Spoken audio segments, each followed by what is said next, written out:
നമുക്ക് ഈ ഗൾഫ് കൺട്രീസിലൊക്കെ അവിടെ പോയി കഴിഞ്ഞാൽ അവിടുത്തെ ആളുകൾ ഓതുന്നതും അവരൊരു ശൈലിയൊക്കെ ഉണ്ട്. അപ്പോൾ ആ ഒരു ശൈലിയിലേക്ക് നമ്മുടെ കുട്ടികളൊക്കെ വരണമെങ്കിൽ എന്തൊക്കെയാണ് ശ്രദ്ധിക്കേണ്ടി വരിക, എങ്ങനെയൊക്കെയാണ് അവർക്ക് അതിലേക്ക് എത്തിപ്പെടാൻ വേണ്ടി പറ്റുക എന്നുള്ളത്? അതിനെ സംബന്ധിച്ചിടത്തോളം പറയുകയാണെങ്കിൽ എൻ്റെ ഒരു അനുഭവം വെച്ച് പറയുകയാണ്.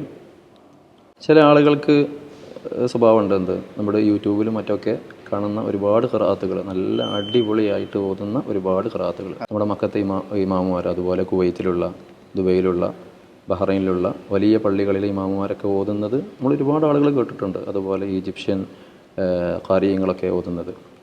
അപ്പോൾ ഒരാളുടെ ഖിറാഅത്ത് ഒരു നിശ്ചിത ശൈലിയിലേക്ക്, ആളുകൾക്ക് ആകർഷിക്കുന്ന രൂപത്തിലേക്ക് അത് കൊണ്ടുവരാൻ ഞാൻ മനസ്സിലാക്കിയ ഒരു വഴി എന്ന് പറയുന്നത്, നമ്മൾ കേൾക്കുമ്പോൾ നമ്മൾ തിരഞ്ഞെടുക്കുന്ന ഖിറാഅത്ത് ഏറ്റവും ഭംഗിയുള്ള ഖിറാഅത്ത് തിരഞ്ഞെടുക്കുക എന്നതിന് പുറമെ നമ്മുടെ ആരോഗ്യത്തിനും നമ്മുടെ ശബ്ദത്തിനും താങ്ങുന്ന ശൈലിയായിരിക്കണം തിരഞ്ഞെടുക്കേണ്ടത്.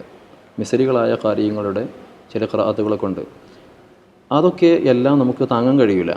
കാരണം അറബികളുടെ ശൈലിയും അറബികളുടെ ശബ്ദത്തിനുള്ള അവരുടെ ഖുവ്വത്തും നമ്മുടെ ഖുവ്വത്തും ഒരുപാട് വ്യത്യാസമുണ്ട്. പഴയകാല അബ്ദുൽ ബാസിത്ത് ആ രൂപത്തിലേക്കൊക്കെ ശ്രമിക്കുന്നവരുണ്ട്. അബ്ദുൽ ബാസിത്ത് ഓതുന്നതൊക്കെ തെർത്തീലൻ എന്ന നിലക്കാണ്, എന്നുവെച്ചാൽ വളരെ സ്ലോലിയാണ് ഓതുന്നത്. അതുപോലെ ഓതാൻ കഴിയുന്നവരുണ്ട്. ഞാൻ ഉദ്ദേശിച്ചത് അതൊന്നല്ല, നമ്മുടെ നിസ്കാരത്തിൽ ഓതുന്നത് പോലെ. അതല്ലെങ്കിൽ നമ്മൾ സാധാരണ ഓതുന്ന സമയത്ത് ആളുകൾക്ക് സിമ്പിളായിട്ട് ആകർഷിക്കാൻ കഴിയുന്ന രൂപത്തിലേക്ക് എത്താൻ നമ്മൾ ഏതെങ്കിലും ഒരു ഇമാമിൻ്റെ, ഏതെങ്കിലും ഒരു ഖാരിയിൻ്റെ ശൈലി തിരഞ്ഞെടുക്കുക, സ്ഥിരമായിട്ട് അത് കേൾക്കുക. സ്ഥിരമായിട്ട് ഒരുപാട് ഖിറാഅത്തുകൾ കേട്ടാൽ ഒന്നും കിട്ടാതെയാവും. ഏതെങ്കിലും ഒരു ഖിറാഅത്ത് തിരഞ്ഞെടുത്തിട്ട് സ്ഥിരമായിട്ട് അത് തന്നെ കേൾക്കുക. അത് തന്നെ കേട്ടാൽ ആ ശൈലി നമ്മളിലേക്ക് നമ്മൾ വന്നു ചേരും. നമ്മൾ വന്നു ചേരും.